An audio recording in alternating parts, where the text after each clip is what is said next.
Qu'est-ce qu'une assemblée? Une assemblée, c'est l'instance décisionnelle du palier local. C'est à ce moment-là que vous allez venir élire votre exécutif local, que vous allez recevoir le plan d'action, que vous allez adopter les prévisions budgétaires, recevoir le bilan des activités. C'est à ce moment-là aussi que vous allez pouvoir peut-être venir vous prononcer sur les dispos locales, adopter des ententes de principe ou encore des mandats de greffe. Différents types d'assemblées. Il existe 3 grands types d'assemblées prévus à nos statuts. D'abord, l'Assemblée générale annuelle qui se tient une fois par an, dans les 3 mois suivant l'année financière, donc soit au mois d'avril, de mai ou de juin. C'est le lieu où les membres peuvent soumettre des propositions et viennent se prononcer sur les sujets à faire adopter. C'est un ordre du jour qui est ouvert. L'Assemblée générale spéciale a plutôt un ordre du jour fermé, donc il traite de points spécifiques, par exemple l'adoption d'ententes de principe ou d'ententes qui viennent modifier la convention collective. Et ensuite, l'Assemblée de secteur, où il y a élection d'agents de liaison, par exemple, pour voter des projets d'entente qui concernent un secteur spécifique, par exemple un regroupement de type d'emploi, un centre d'activité. Donc, le secteur est à ce moment-là déterminé par l'exécutif selon le type d'entente à faire voter. Déroulement d'une assemblée. Généralement, nous, en Montérégie-Est, on fait ce qu'on appelle des assemblées à séances successives. Qu'est-ce que c'est qu'une assemblée à séances successives? C'est une assemblée qui se déroule sur plusieurs séances, parfois la même journée ou sur 2 journées différentes. À noter, c'est important, si vous décidez d'apporter des amendements ou des nouvelles propositions, vous devez participer à la première séance et le quorum est constaté à la dernière séance. Qu'est-ce qu'un quorum? Selon les règles d'assemblée, il y a un nombre minimal de membres qui peuvent participer pour qu'elle soit valide. Ce nombre, il est déterminé selon les statuts et est proportionnel selon le nombre total de membres.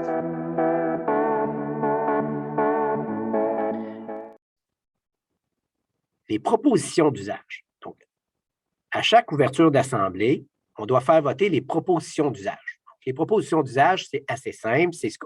C'est de faire voter, dans le fond, les coprésidents d'assemblée, le secrétaire d'assemblée et les personnes scrutatrices. C'est à ce moment-là aussi, avant l'adoption de l'ordre du jour, que vous pouvez amener des nouvelles propositions ou amender le projet d'ordre du jour.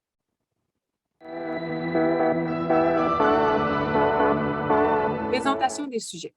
Après les propositions d'usage, il y a présentation des sujets à l'ordre du jour. Ça se décline en 4 étapes, dépendamment des types de sujets. Donc, les points informatifs, où on transmet de l'information, il n'y a aucun vote. Par exemple, l'annonce d'une activité de mobilisation, la création d'un comité, les rapports d'activité de l'exécutif, rapports financiers. Les points décisionnels, on parle entre autres des plans d'activité, les prévisions budgétaires ou la présentation d'ententes à faire adopter. Donc, la première étape, c'est la présentation du dossier. Ensuite, se décline la 2e et la 3e étape, qui, dans les règles d'assemblée, on s'appelle la comité plénier d'échange et délibérante. Habituellement, dans nos assemblées locales, on combine ces 2 étapes-là pour alléger le déroulement des assemblées. Nous les appelons habituellement période de questions et commentaires.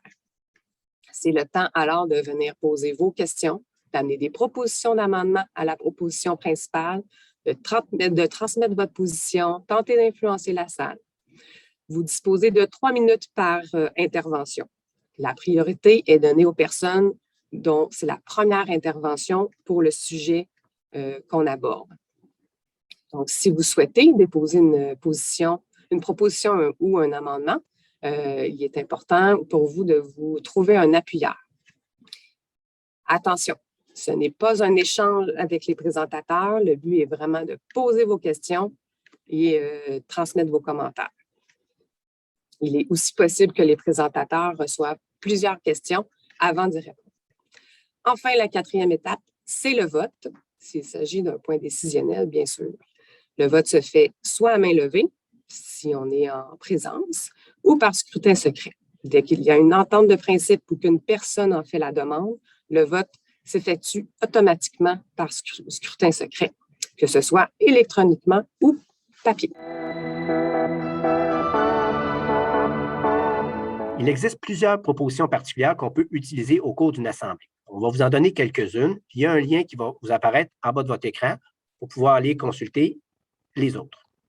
Alors, la question préalable. La question préalable, c'est ce qui met fin aux discussions et qui oblige à passer au vote. Donc, la personne qui soumet cette proposition doit avoir un appuyeur et c'est un vote aux 2/3. La personne qui présente le dossier aura, elle, à ce moment-là, son droit de conclure. Dépôt sur le bureau. Le dépôt sur le bureau, ça fait cesser la discussion et la reporte en raison d'un manque d'information. Donc, la personne qui soumet cette proposition doit avoir absolument un appuyeur. Et là, il y a un débat qui va être ouvert sur la proposition de dépôt sur le bureau et non sur la proposition de départ. Et ça, c'est un vote à la majorité simple. Le point d'ordre, qui est utilisé pour identifier un manque à l'ordre du jour ou une erreur de procédure. Pas besoin de vote, pas besoin de débat et ni d'appuyeur. Dans le fond, c'est les coprésidents d'assemblée qui vont gérer le point d'ordre. Alors, question privilège. Donc, la question privilège, ça vise à se plaindre ou à dénoncer des conditions de matériel inadéquates. Exemple, on n'entend pas bien, le son n'est pas bon, la vidéo, souvent c'est en Zoom, ça lag, ou ça peut viser aussi à dénoncer de l'indiscipline. Encore une fois, il n'y a pas de vote, il n'y a pas de débat et il n'y a pas d'appuyeur. C'est les coprésidents d'assemblée qui vont gérer tout ça pour vous. Ce qui est important de retenir à la fin, c'est que si jamais vous avez des questions, des commentaires, n'hésitez pas à les poser. Notre rôle, nous, c'est de bien vous diriger, de coordonner notre assemblée. Merci.